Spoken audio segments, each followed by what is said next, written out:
Welcome back. Thanks for staying with us. You're watching Beyond World is One. My name is Diksha Bisla and this is News Point. Let's start with the headlines.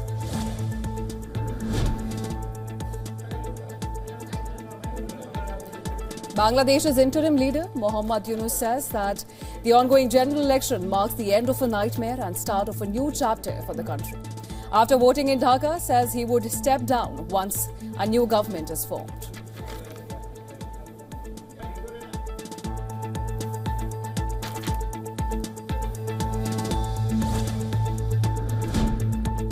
Taiwanese President Lai Ching-te warns China poses a serious regional threat, says if Taiwan were annexed by Beijing, other countries like Japan and the Philippines could be next, potentially destabilizing the entire region.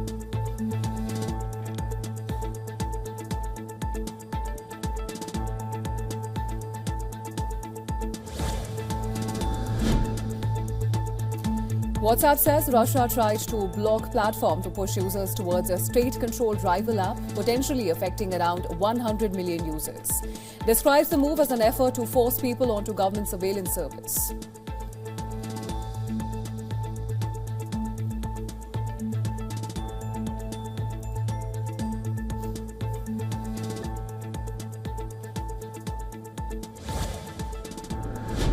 But if we can't cut that deal, then there's another option on the table. So I think the president's going to continue to preserve his options. Vice President J.D. Vance says that Washington has another option if nuclear talks with Iran fail, emphasizing that President Trump aims to prevent Iran from obtaining a nuclear weapon while keeping military options open.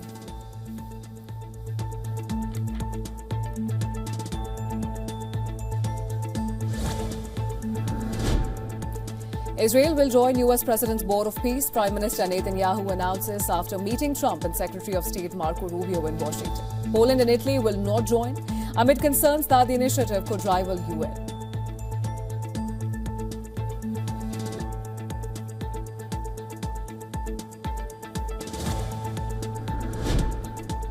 Russian Foreign Minister Sergei Lavrov says that only U.S. President Trump has claimed that India will stop buying Russian oil after Moscow accuses the U.S. of using coercive measures like tariffs to block countries from such purchases.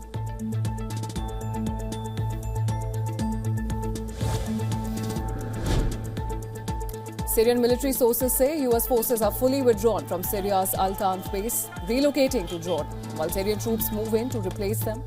The U.S. will continue coordinating with the base from Jordan.